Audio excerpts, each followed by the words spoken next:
Hi everybody, Craig here. Welcome to episode 25 of my 4-player free-for-all Age of Wonders 4 playthrough series. In this series, I'm playing as Straelak Soulreaper, and I'm leading the human Hollowkin. For more information on my leader and race, characteristics, and specifications, please check the video description. In our last episode, we have really been getting very close to the siege of Gardheim.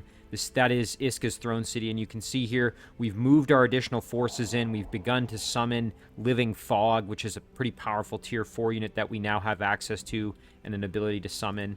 And so you can see here we're going to have in this siege, we're going to have access to construct soul siphons, we're going to have tower bombardment, and we're also going to have bolt repeaters. So we are getting very, very close to the siege of Iska's city. You can see we've already eliminated our other two opponents, of course, so this is the last remaining opponent, and I think we are going to have a pretty epic battle for the conclusion of this series, most likely in this episode. But I don't want to jump right into this because obviously we've got 2 more turns, so there's going to be a few other little cleanup things we have to do, and then I think we are going to proceed with that siege and see if we can end this series with a bang. Alright, so let's jump right in here. We've got some production choices to figure out. Again, really, I don't want to spend a ton of time on this stuff because really I think the siege is what's most important at this point. I mean, again, Dim Tur, this is... You know, we could, I suppose, go with a production of something that might make a difference here, like a Ritual Mausoleum, perhaps, just to help with the mana income, especially since we are summoning more units. So let's do that just for the little bit of gold investment there. Thankfully, we are very, very good in the gold department. As you can see here, we are in really good shape, so we don't have to be too worried about that. I'm going to leave these units here on Skorheim just to secure the city there, and then we've got Straelak and his group moving on over. They're just kind of bringing up the rear, providing some additional reinforcements on the off chance that this is not enough to complete the siege, and that way we'll have a second squad ready to go, both Straelak and this other group of kind of miscellaneous units as well. So I'm really looking forward to getting this going. Like I said, I just didn't want to get too hasty and skip over anything before the siege is all I was getting at before. So let's see here. We'll just double check the rest of our units. Yeah, this one's coming back. We do have to watch out. There is an army from Silverbridge coming out to attack us, so we just have to watch out for that. All right, well, we're ready to end the turn, so we've got another living fog on the way.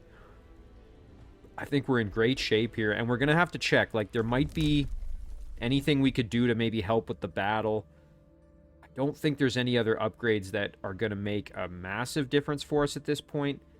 I guess we could maybe go with the surge spell casting just to reduce the cost of some of the spells. Not that it's a huge problem for us, but it could make just a tiny little bit of difference in the battle, I suppose. This one would have been great, having the extra siege project slot prior to initiating that siege, but unfortunately we weren't able to get a hold of it. It's also nice because they cost 25% less, so... Alright, let's end it there.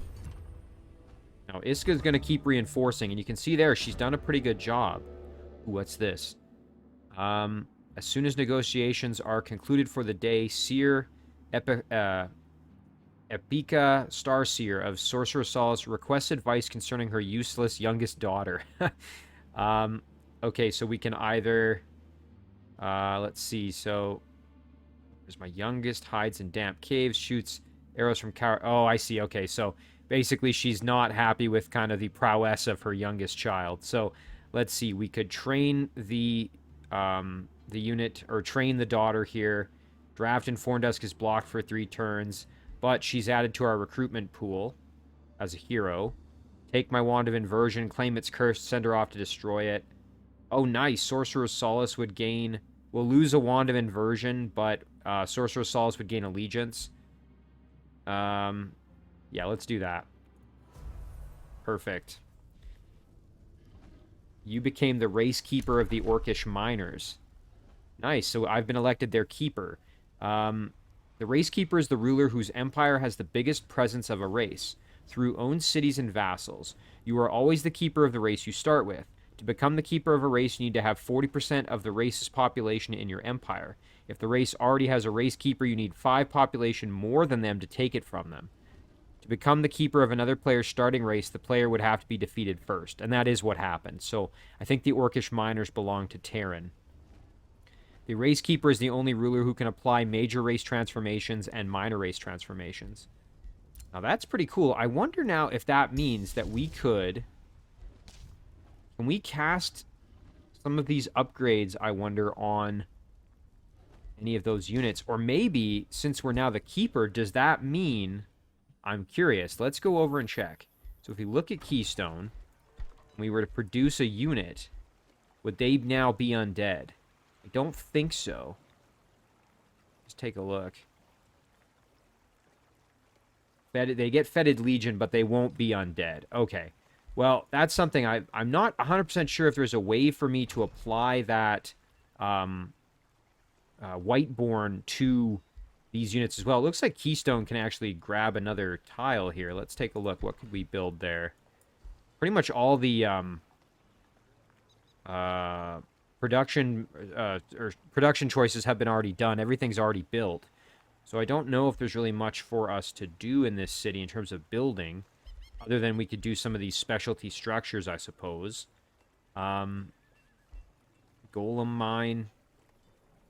Yeah, you know what? I'm not going to worry too much about it. In terms of what we could acquire, though, let's see. We could do a quarry here. We don't have any forest, though, so we haven't been able to build any foresters, it looks like. Just looking around, what else we've got options here. Farm, but there's swamps, so that would be less desirable. Quarries over here would probably be pretty good. I think we'll go with a farm, though, just to help grow the city faster. Not that it matters at this stage, so... Alright, we'll bring this guy back just to protect our little outpost in case this group decides to attack once they've finished pillaging up there. We'll send the Necromancer down as well. Nice, we've got our new hero, Sebastian Thorncrown. He's on his way down as well to reinforce the outpost, so let's make that happen. And then this group is going to stay put, as we know. This group is guarding, so we're not worried about them. Now, here we go. So, we want to head straight over to Gardheim as quickly as we're able to with our main stack. Straelak and his group behind him here of other undead units. So they're going to try to get there quickly. This group's just going to guard here. Horndusk produced... Oh, nice bolster. So that was the most recent upgrade here. Let's see if we can... I'm trying to remember exactly what that does. And I know there's a good way to see the structures that have been produced in the city. I just cannot remember what it is offhand. I think it's here. Structures. Yes, this is it. So last time we had decided to build, if I can find it, here, the Shadow Bolstering Matrix. Shadow buff and healing spells grant 3 stacks of evasion. So that's kind of nice. If we do need any buff or healing spells in battle, that we'll get a little extra out of it, which is kind of cool. So I thought that was good since we're about to kind of go into the final battle here very shortly, that would provide some extra benefit. The Wizard Tower Apex would give us additional Imperium, which would be nice because we are whittling into the Imperium upkeep due to having those kind of endgame units, which do require some Imperium to keep them going.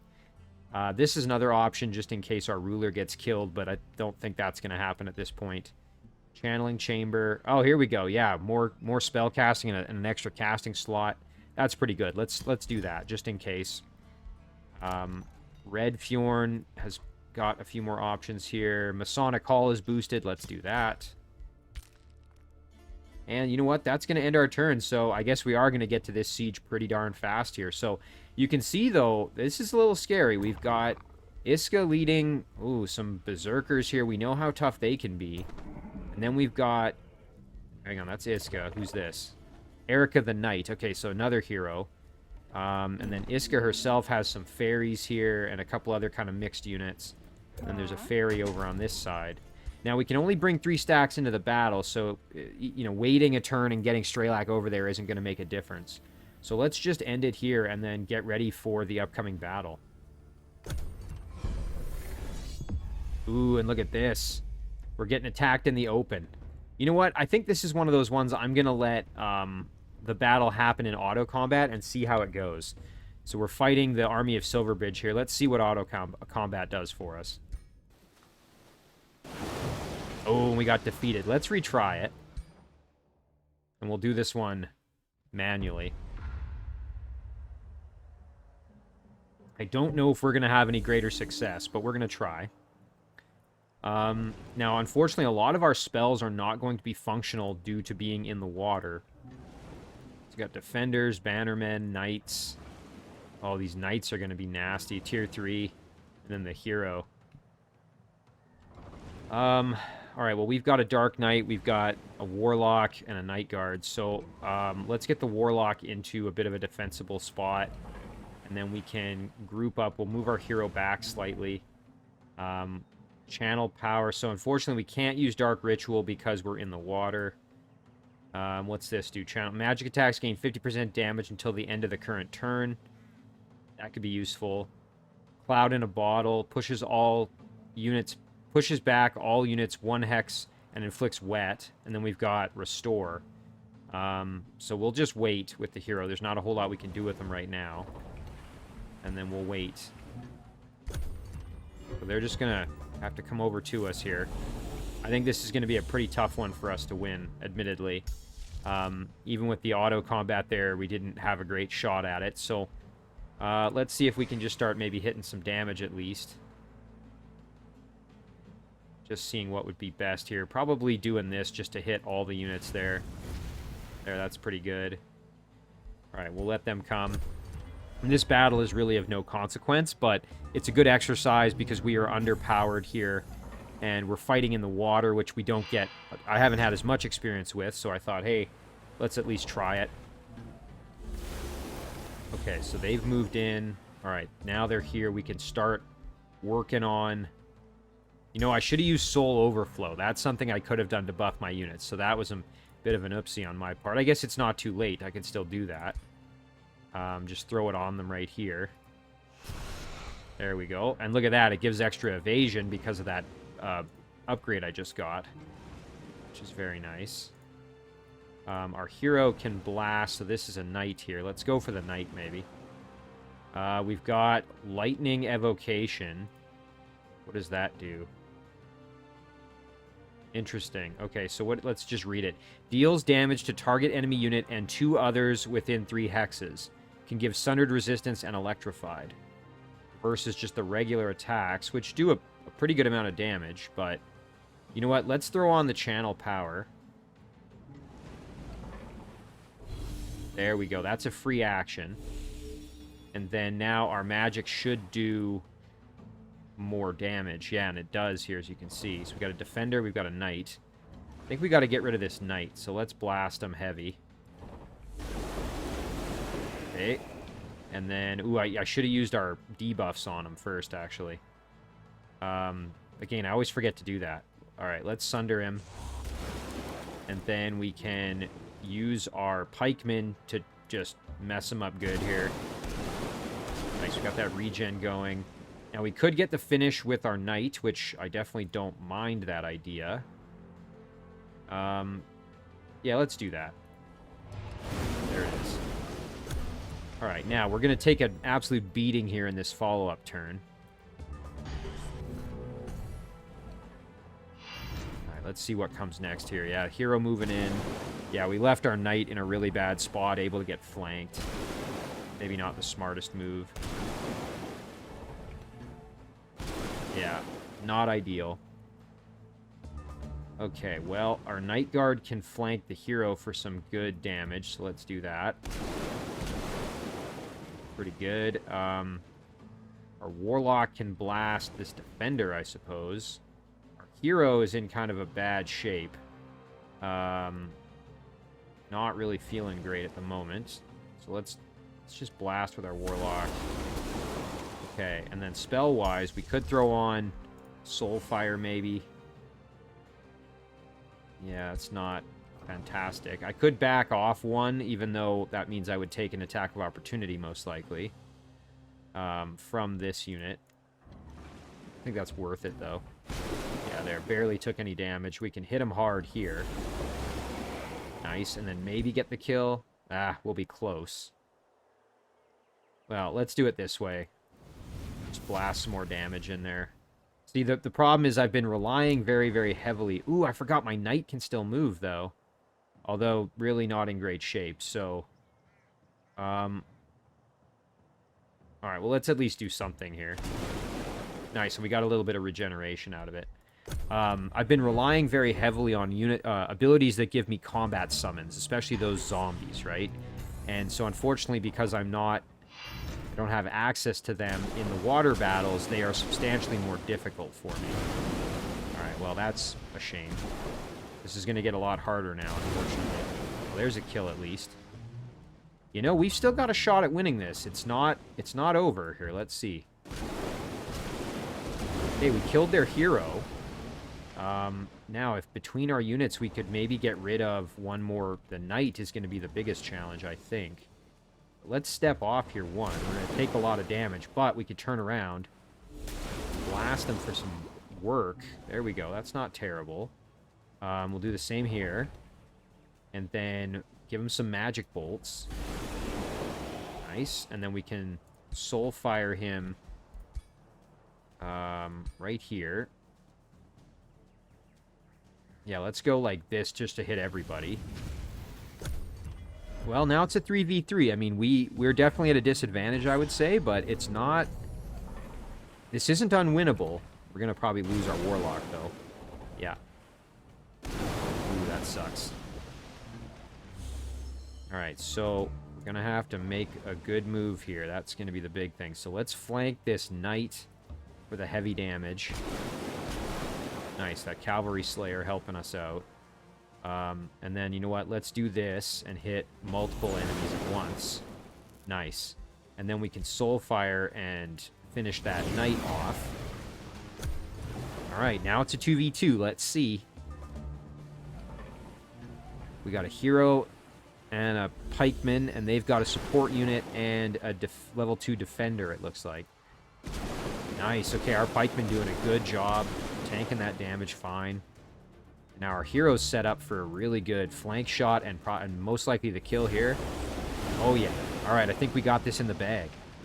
We managed to pull this battle out, so I'm glad in the end that I did it manually. After that less than desirable outcome in the auto battle. Alright, and this should be enough. There it is. Alright. Very nice. We got some souls out of it too, which recoups any that we spent in that battle. Ooh, look at this. Iska Warclaw has bound a gold ancient wonder. Ooh, the Blighted Tree. Wow, what does this do? Entwined Thrall, Entwined Protector, and Entwined Scourge. Holy cow, you get a tier 4 unit in the Rally of the Lieges. That's pretty cool. Let's see what an Entwined Scourge is. Oh, I guess it depends maybe on the race. It's a Battle Mage unit, so... I can't actually, like, go to it. But that's pretty solid. Man, and you get a lot for it. Very cool.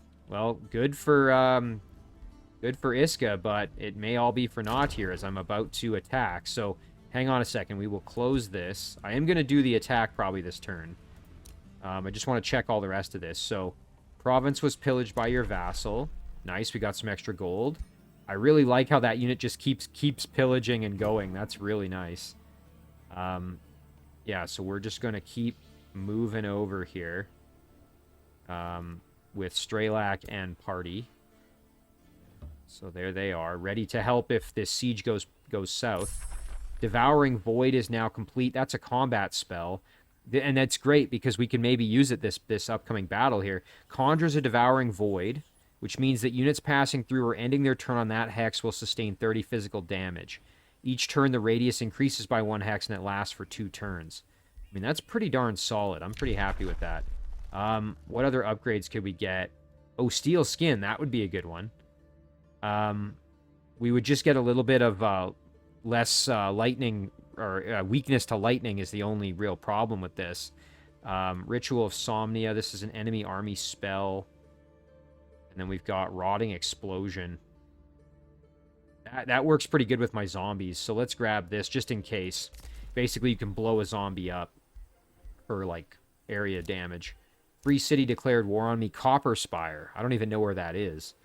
But that's fine with me. I don't really care at this point. It's a vassal of Iska anyway.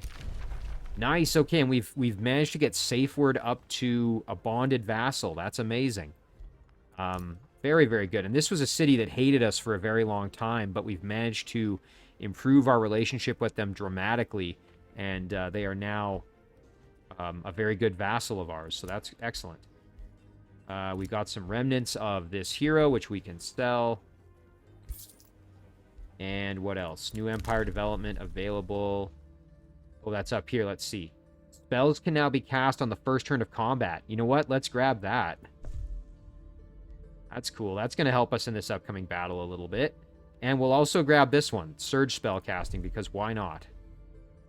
There. So now we've got casting a combat spell reduces the cost of all other combat spell types for 25%, by 25% for 2 turns, and we can throw spells on that first turn of combat, so that's pretty sweet. A ruined province can be rebuilt. I'm not really that keen on it because it doesn't really give me any benefit at my outpost.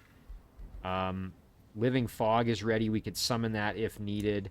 It's not going to matter in this battle because we've already got all our stacks here. So I think we are just going to go ahead here. I think it's time to engage this battle. So let's jump in. Oh, look at this. Oh, there's the Entwined Scourge. Okay, so it's like it kind of looks like an ent, like a tree being. It's a Battle Mage unit, tier 4. Juggernaut. What does that do? This unit may crush non-fortified obstacles. It's got Necrotic Magic, Soul Binders, Sap Strength. Those are upgrades from Iska. It's got Sap Strength, Poison Bolts. Boy, this thing could be kind of tough to deal with. That's neat, though. I am kind of glad that Iska got this right at the end, this Blighted Tree. I think it's going to be a lot of fun to see if we can do this siege well. So let's go in and get it done here. All right. Time to attack. Oh, yeah. We've got almost, well, I was going to say double, but not quite double. We're going to have some pretty solid combat enhancements here. Soul Siphon and Tower Bombardment. The nice thing about this is you get 6 decaying zombies on our side until the end of battle. So we start off with that. We also start with extra souls, which is great because we're probably going to use a lot of them. We're going to have 3 Reapers in this battle, and we're going to have 2 of these Living Fog. And I haven't gotten to see the Living Fog in battle yet, so it'll be kind of exciting to get to try them out. All right, here we go. This is presumably the final battle, assuming we win. So let's get it started.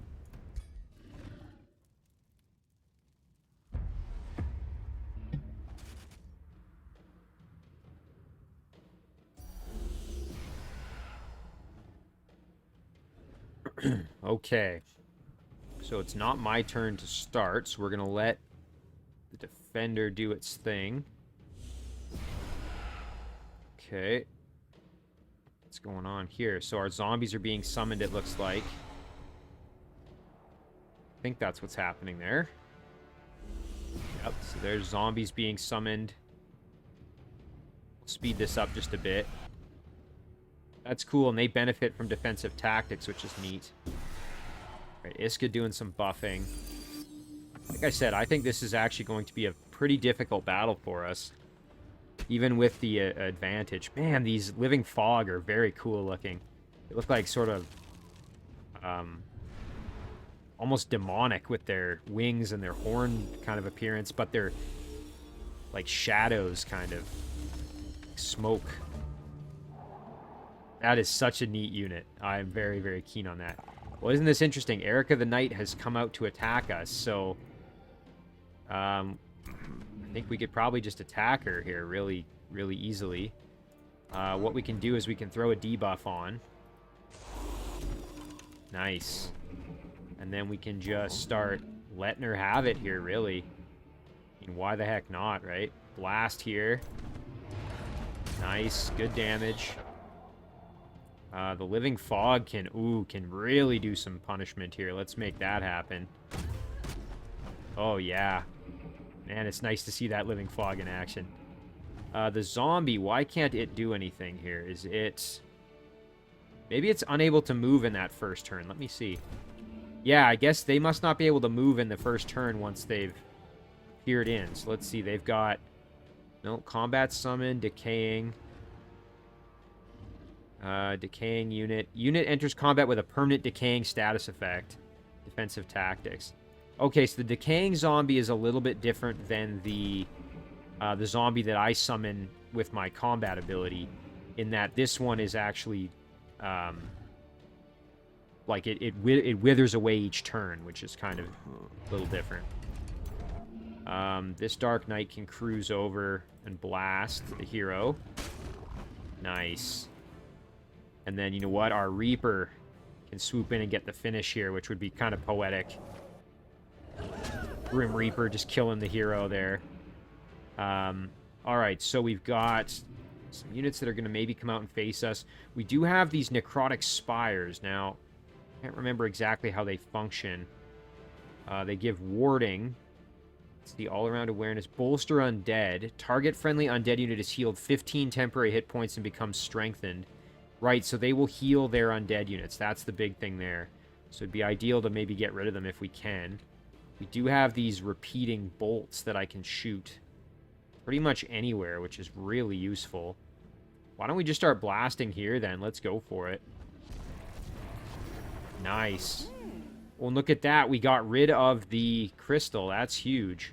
Oh, and okay, here's that Entwined Scourge. I really like the unit's design there. Very neat. So can we blast over there as well? It's a little further away, so not as good accuracy. Maybe we'll just blast in the middle here for some damage then. Yeah, there we go. Soften him up a little. I like that.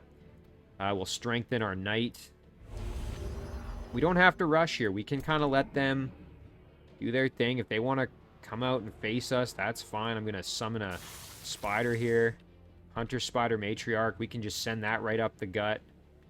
There's no reason not to kind of get aggressive here if we want. Now, can this be used when you're... Let's see. I think if we step up, we can still hit them with this. Yeah, there we go. Nice. Good damage there from our combat summon. Again, that unit's entirely expendable being a combat summon, so we don't even have to worry about it. We can throw a debuff here. Sure, why not? Let's do it. I think that's one of those berserkers, if I'm not mistaken. Yep. Good unit to throw a debuff on, actually. Now, over here, we've got another combat summon we can do. This one would be a tier 3 elemental. So let's do that. Ooh, nice. We got the Stone Spirit here. Can charge in and do his thing if we really want. What does Quake do? Let's see. Oh, wow. Look at that big blast of an attack. You know what? We can step right up here with him. Let's go maybe here. And then can we throw that Quake on him? Let's see. Oh, I see. It's where you have to do it where he's standing. Okay. Oh, you know, I don't hate it. At least we get some damage. It's got 1 turn cooldown. There we go. The Iron Golem Assistant can charge in as a combat summon. You know what? We can move our Night Guard in as well to provide some extra cover here. We'll move our Reaper up. Debuff we can throw here. I should have done that before I attacked. That was a mistake. I attacked with the Repeater, I mean. The Living Fog could charge in. Maybe we'll go kind of like this. Just stay kind of in behind. Repeaters have done their thing. This Reaper... You know what? I'm happy to kind of move over to support this side, even. We've got 2 Reapers on this back end. The Living Fog as well.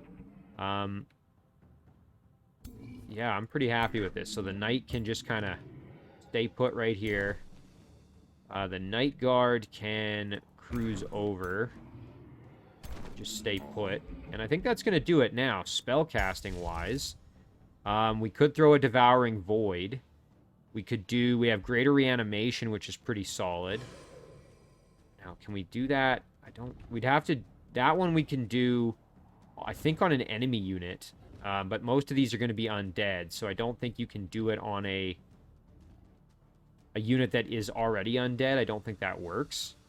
But we'll keep that in mind. We can try that one out. I haven't actually used that spell in combat, so I'm thinking what this would do is that I could use it to reanimate the corpse of an enemy unit that would then help me. Of course, it would die at the end of battle, and I don't know if this works on an undead unit that's like already undead. So it's a bit of an experiment I would like to try, maybe. We could raise zombies once we have some dead units here. Devouring Void, though, that's one I definitely want to try here.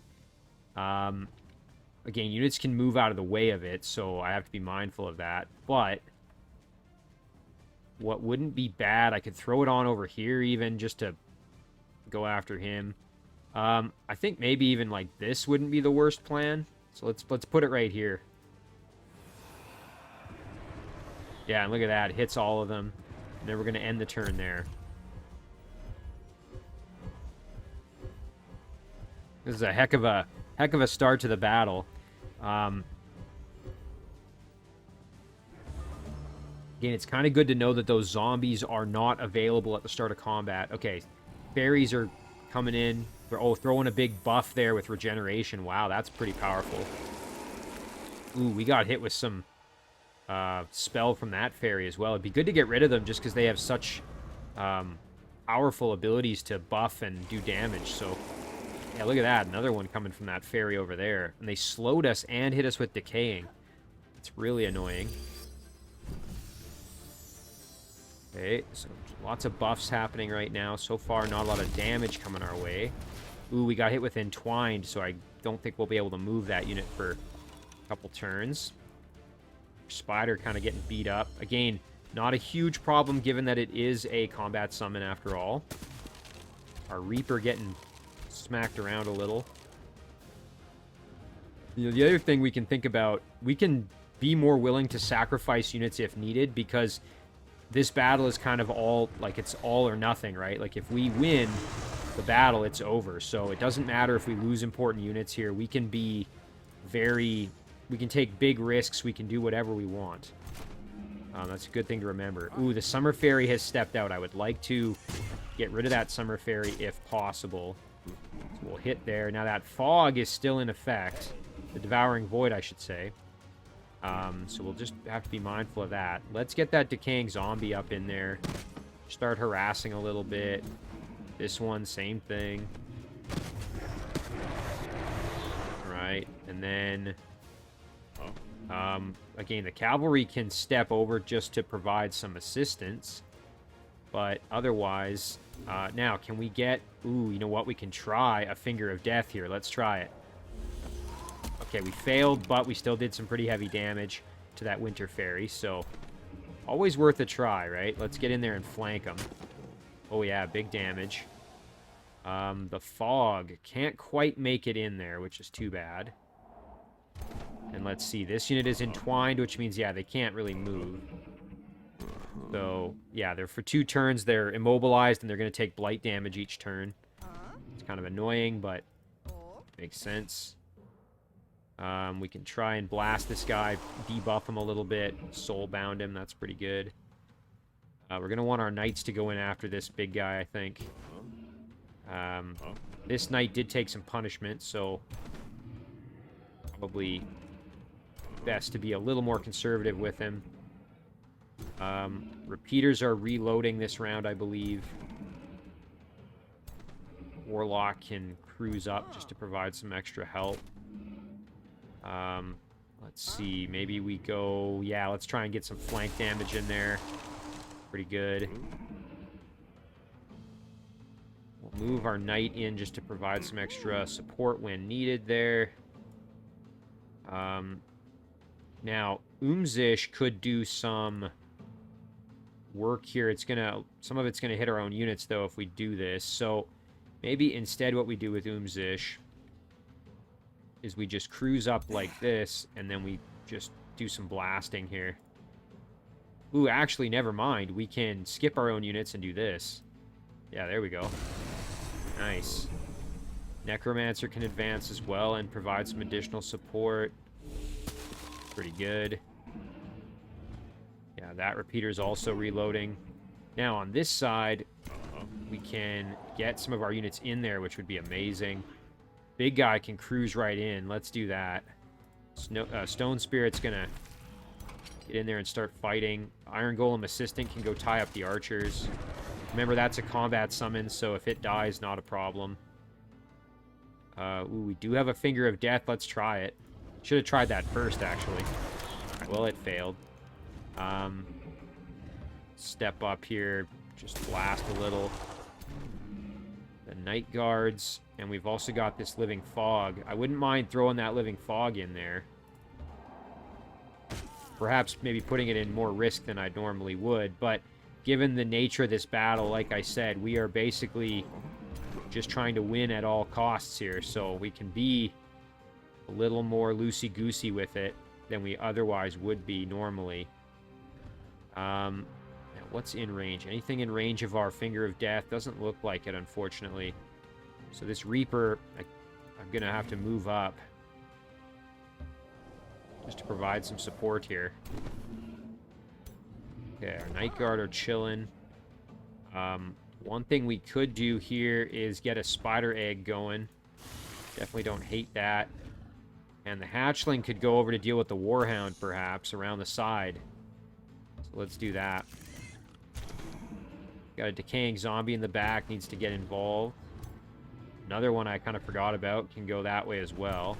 Just to help those spiders. They might be having a bit of trouble over there. Alright, now, spell time. Soulfire. Oh yeah, let's kill that fairy. Even though this zone might have done it anyway, I think it's good just to make sure that fairy is dead.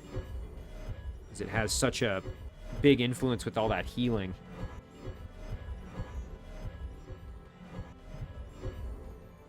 Okay, let's see what comes next here.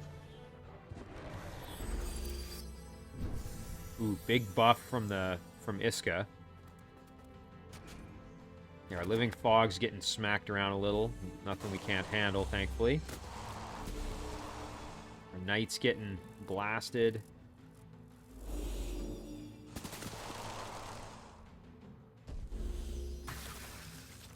He's going after our Warlock a little bit.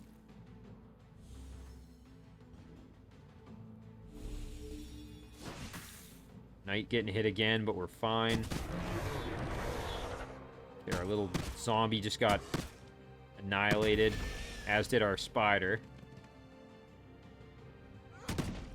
Ooh, our Iron Golem Assistant's just getting massacred by the Berserker here. Okay, so RIP Iron Golem Assistant. Interesting. I think this unit might be, like, confused. Oh, it has Insanity. I think that's from the Living Fog. So, when it tried to move off, it got hit, and it must have got hit with that Insanity debuff, which makes it uncontrollable, will attack random units. It's pretty cool. So here's that fog. It's just spread, and it's affecting everything in it. So my units are standing on the threshold of it, so they're not in as much risk. The Decaying Zombie I don't care about, so... that unit's now in rough shape. We would be able to go around, maybe, but... You know what? We're happy to just stand back here and blast them, really. That's fine with me. Yeah, let's hit them. So we've got the Berserker and the Warrior here. We can throw our zombie in like this. Do a bit of damage.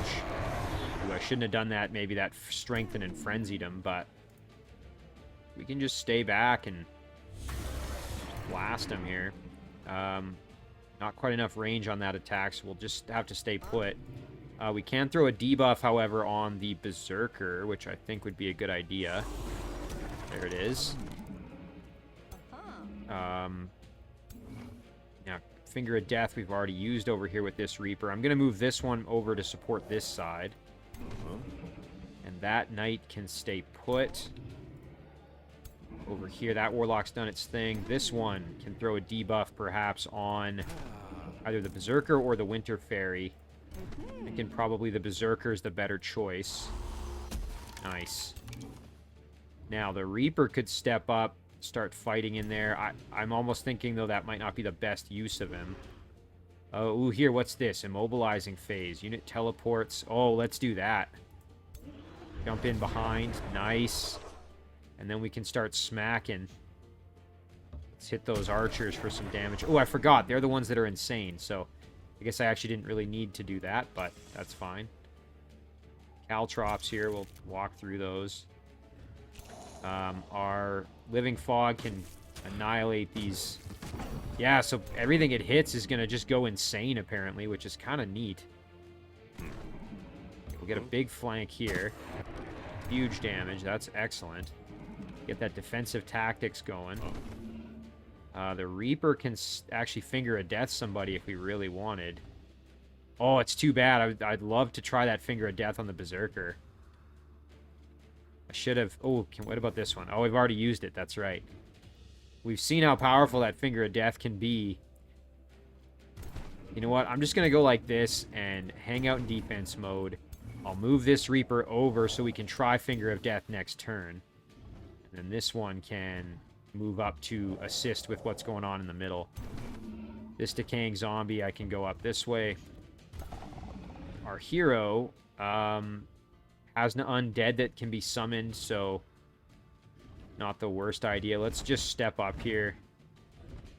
See what kind of damage we can do. Yeah, let's blast Magic Missile there. It's pretty solid damage. Bolt Repeater, I totally forgot about it. Yeah, let's blast right here. Good damage. Nice, really good.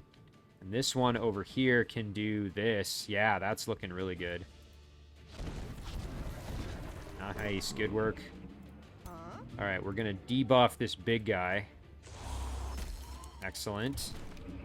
And then our knight is going to charge him for some heavy damage and some regen, which is excellent.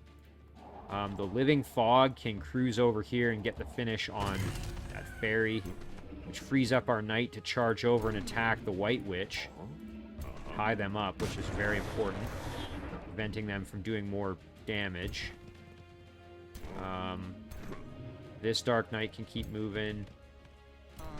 That Warlock's done his thing. This Night Guard, of course, still rooted to the ground, so unable to really be of any further assistance. Alright, I think we're pretty good now. We can do some more spell casting here if we wanted. Hit pretty hard here. Yeah, let's finish this unit off.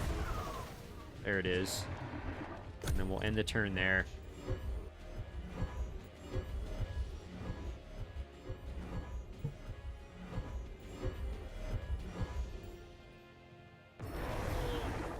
Okay, so some of my zombies have passed away.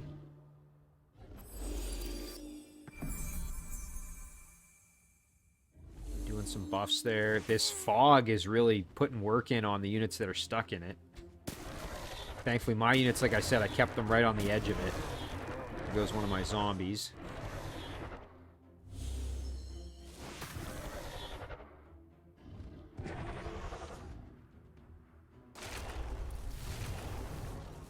Okay, Sap Strength got used on us. Cavalry taking some punishment, but they're fine. Alright, back to us now. Let's get some more cleanup going here. Yeah, there you can see that fog just slaughtering them in there. This Berserker has Steadfast in effect, but it's really not going to last very long here. You know what? We can probably move up with our... Let's go like this, and then just try for the kill. Nice. Real clean. Now, this unit, of course, is invincible. I shouldn't say invincible, but cannot be killed at the moment because of Steadfast, so it's not really worth investing a ton of effort trying to finish him off. There we go. Our fog doing its job. Oh, here we can... Heavy damage there. Very good. And the kill, actually, which is excellent. Alright, let's jump in and get the flank over here with our zombie. Follow it up with a big attack here. Our knight. And then finish it off with some blasting. Nice, and there's the big kill. Now, here's the question. If I were to use Greater Reanimation... Oh, isn't that interesting? So I can do it to an enemy unit. That's really good to know. Really, really good to know. Okay. I'm gonna summon... Actually, hang on. Before I do anything else, let's try Finger of Death. 66% chance. Nice. That's excellent. We're gonna summon... Corrupt Soul. That's good. Charge in there and get that kill. Nice. And now our units can go to town on what's left here. We've got a Fury and Iska herself in there who need stabbing. There's some damage on Iska. Night Guard can tie up the Fury. Very good. We've got ourselves a zombie in there. Let's get our Reaper up in there, though. Start scything away. Zombie can move into assist as well. Spider can cruise up. The Living Fog as well can do a big flank here. Excellent. Yeah, that Insanity debuff is something else. Okay, we'll cruise in. Let's do a little bit of magic blasting. Nothing crazy. Okay, now, this Berserker, like I said, cannot be killed currently. But that doesn't mean we shouldn't still whittle him down as best we can. So let's drop his health even further. The Reaper's kind of not needed anymore at this point. So, on that front, I should say. We want to get rid of this crystal. Because we can. So let's do that. Like I said, the Reaper really not needed. But we can step up and just swing away for fun. Nice. And Umzish can throw a heal onto the Reaper because why not? We've got some spells to throw. Let's try this Greater Reanimation just for fun. And we will do it on the big guy here. Ha! Nice. Now look at this. So the Entwined Scourge is now, if we look at him, he should be undead. Does it say... Oh, interesting. I guess it doesn't technically make him undead. Oh, and you know what? He can still attack. That's great. What does this show? Oh, he's got evasion on him. Okay, well, that's pretty cool. So I like that ability that you can use it to revive pretty much anything. And have it be on your team. Of course, that unit will die at the end of combat, but that's still pretty sweet. Alright, so everything up here is dead. That fog really did its job. Just a handful of units left for Iska at this point. I think it's pretty much all done but the crying. Alright, back to us. Throw a debuff on Iska. Nice. The Corrupt Soul can... Oh, actually can't quite. I was saying we could probably get the finish on this unit, but not quite. Let's see. Okay, almost. And there's the finish. Wonderful. The Fog can finish this one off. Perfect. Now, everybody else is just going to gang up on Iska here. Just start wailing on her. Including our Reaper, who can flank and do some good damage. Nice. Night Guard's gonna let her have it. Alright, this Reaper's cruising on up. Sereth can get in there too, actually, which is great. Don't really have any ranged attacks that can do anything. Ooh, but we can spur to action our pikemen. And then probably have them... Yes, they can get the kill. Let's just see. Are there any other enemy units left? Well, we can, for the sake of thoroughness, let's get rid of this structure while we're able. Kind of nice using the Entwined Scourge as the unit to kill that thing off. Alright, well, I think it's just Iska, and we've got this unit ready to go. Let's finish it off. Here we go. There it is. I think that's potentially the battle. I don't know. Are there any other enemy units at this stage? What else is there? Oh, there's one here. Okay, that's right. I forgot about this unit. All right, hiding in the mist. Now we're good. And that's victory. Look at that.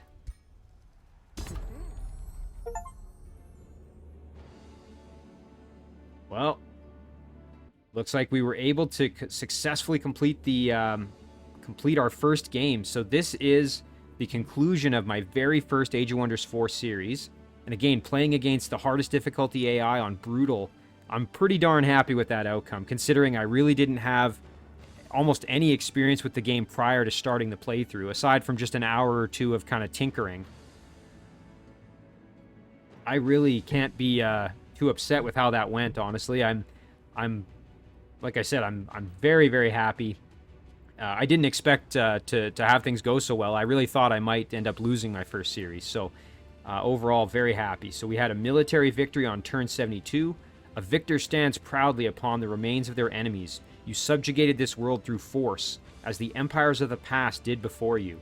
When the dust settles, you will discover whether your cause was just, or if you merely fanned the flames of entropy. Let's show our journey here. Oh, this is cool. So you can go through and see every little detail. So let's see, overall ranking. I'm assuming, I think we must be, which one are we here? We would probably be the purple one, maybe? Diplomacy ranking. Well, Iska's got to be the... Oh no, Care is this one, I think, because that's when Care died. Yeah, I think we had killed Care at this point, maybe.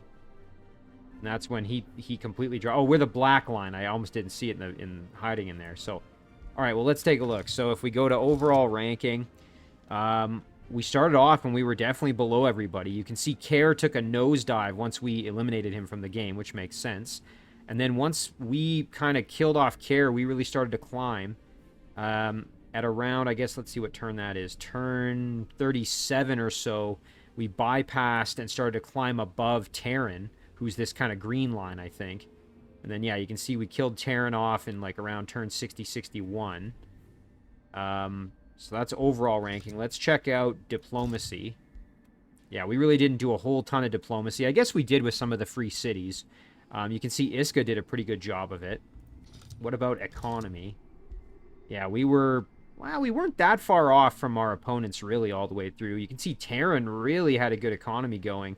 Iska kind of started to run away from us a little bit, but then our military was obviously strong enough. Expansion ranking. We did pretty good here. You can see that we were pretty consistent with everybody else, and then we outpaced them towards the end. What about military? This is where, yeah, we were pretty much on pace with everybody, and then right around somewhere in about, I guess, like turn kind of 50 area, we really took off. We had started whittling away Iska's forces at that stage, and things just kind of never recovered for them. And then research, we were behind, but not horrendously so. But you can see Iska was way ahead of us, so I'm glad we got rid of her when we did, because if we'd have let her, her have any time to recover, I'm sure things wouldn't have gone so well. And this is pretty cool. You can, like, see... This is pretty neat. So you can see the map and how things changed over time. So if we go back to the very beginning, there's where we started. There's Care. There is Terran, and there's Iska. So if we kind of go turn by turn... Oh, this is pretty neat. You can see it like a time-lapse almost as our empires grow. There we are, growing away. Now, at that point, we had killed Care, it looks like. So, or we took Care's city at the very least. Right, so we took that... Oh, that's right. We took Care's above-ground city, if I remember correctly. And then Care moved to that underground city, but then we ended up finishing him off that way. Right. So we kept growing, kept growing. There we managed to acquire that vassal, and it became our full city. Just kind of watching. Yeah, it's neat to see this. I like that they let you do this. You get to really watch the growth.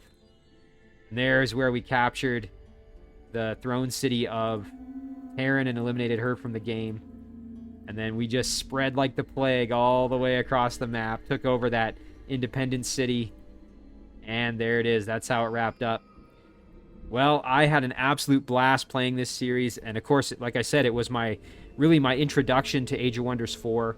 I'm looking forward to continuing with Age of Wonders 4 in the future, so in the comments, let me know what you guys thought of the playthrough series. If you have any tips, suggestions, and anything you'd like to see going forward. I'm really not sure exactly what I should pursue next. You know, I was thinking I could maybe try the story missions. I could do another kind of random map scenario. Let me know if there's any game parameters, anything you want me to try, and we can certainly see that or potentially look at that for future series. So, as always, guys, I'm going to wrap it up here. Thank you very much for watching. I really do appreciate it, and I'll see you in the next one.